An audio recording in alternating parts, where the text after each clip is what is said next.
Você acredita que a narrativa da esquerda é tão forte que consegue esconder até os números que não lhe favorecem? Pois bem, mais uma pesquisa séria e independente acaba de cair como uma bomba no colo do Palácio do Planalto, e o resultado é claro. Jair Bolsonaro venceria Lula em um segundo turno nas eleições de 2026. É isso mesmo que você ouviu. E não estamos falando de qualquer levantamento. Trata-se de uma pesquisa realizada pela Atlas Intel, conhecida por sua metodologia moderna e rigor estatístico. O cenário é um verdadeiro pesadelo para o PT, e um alívio para milhões de brasileiros que já não aguentam mais ver o país afundando em escândalos, retrocessos econômicos e discursos ideológicos vazios. Mas atenção, a grande imprensa já está tratando essa notícia com pinças, escondendo o dado principal e preferindo destacar qualquer coisa que tire o foco daquilo que realmente importa: a virada de jogo nas intenções de voto. De acordo com o levantamento divulgado na terça-feira, dia 8, se as eleições presidenciais de 2026 fossem hoje, e o segundo turno ocorresse entre Lula e Bolsonaro, o ex-presidente levaria a melhor. Bolsonaro aparece com 48,6% das intenções de voto, contra 47,8% de Lula. A diferença é apertada? Sim, mas ela carrega um simbolismo imenso. Essa vantagem não surge do nada.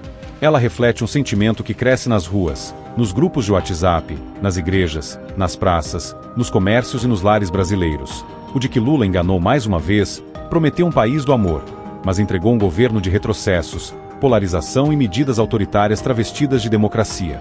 E o mais curioso é que, mesmo inelegível, mesmo sendo atacado diariamente por parte da imprensa e pelo sistema judicial, Bolsonaro ainda é o principal nome da oposição. Isso deveria levantar uma pergunta incômoda para os petistas. Se Lula é tão bom assim, por que continua perdendo espaço para um adversário silenciado e perseguido? A pesquisa da Atlas Intel ouviu 2.621 pessoas entre os dias 27 e 30 de junho, utilizando recrutamento digital aleatório, uma metodologia que reduz o viés regional e de classe tão comum em outras pesquisas encomendadas por veículos alinhados à esquerda. A margem de erro é de 2,2 pontos percentuais para mais ou para menos, o que mostra que, apesar da disputa apertada, o favoritismo de Bolsonaro não pode ser ignorado ou tratado como mera oscilação. Curiosamente, ou seria estrategicamente, o nome de Jair Bolsonaro não foi incluído no cenário de primeiro turno. Um detalhe que chama a atenção. Afinal, se o ex-presidente continua sendo o maior adversário político de Lula, por que ignorar seu nome no início da corrida presidencial? Será que há medo de que o apoio popular a Bolsonaro acabe se confirmando em números ainda mais robustos? No primeiro turno, sem Bolsonaro na disputa, Lula aparece à frente de nomes como Tarcísio de Freitas, Michele Bolsonaro, Romeu Zema, Ronaldo Caiado, Ratinho Júnior e Eduardo Leite. Todos bons nomes, com perfis técnicos e trajetória sólida, mas ainda com pouca penetração nacional em comparação com o ex-presidente. Ainda assim, um dado chama atenção. Se as eleições repetissem o cenário de 2022, Lula teria 44,4% dos votos, contra 46% de Bolsonaro.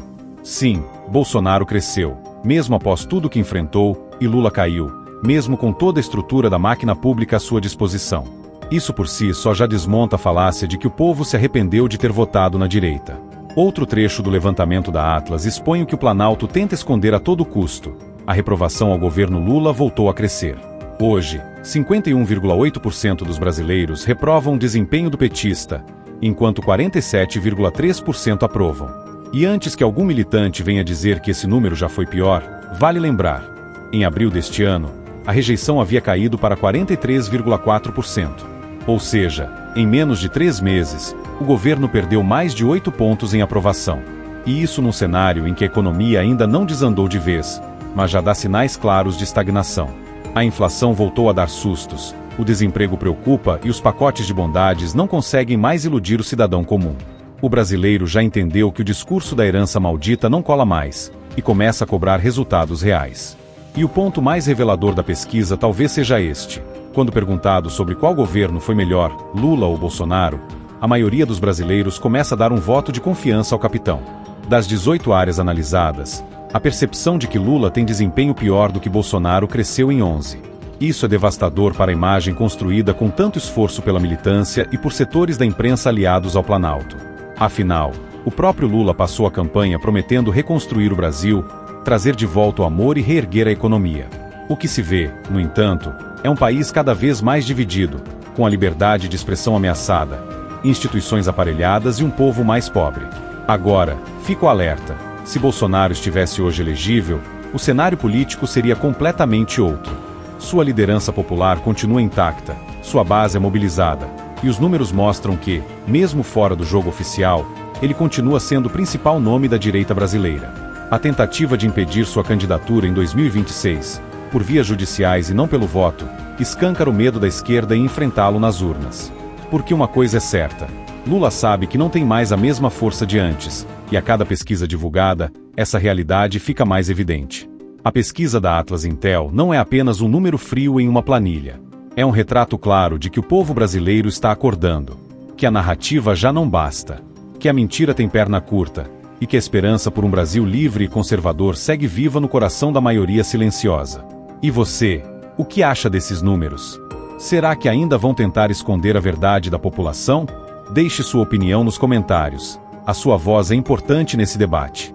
E claro, se você quer continuar recebendo conteúdo que a grande mídia não mostra, se inscreva no canal, curta este vídeo e compartilhe com todo mundo que precisa acordar para o que está acontecendo.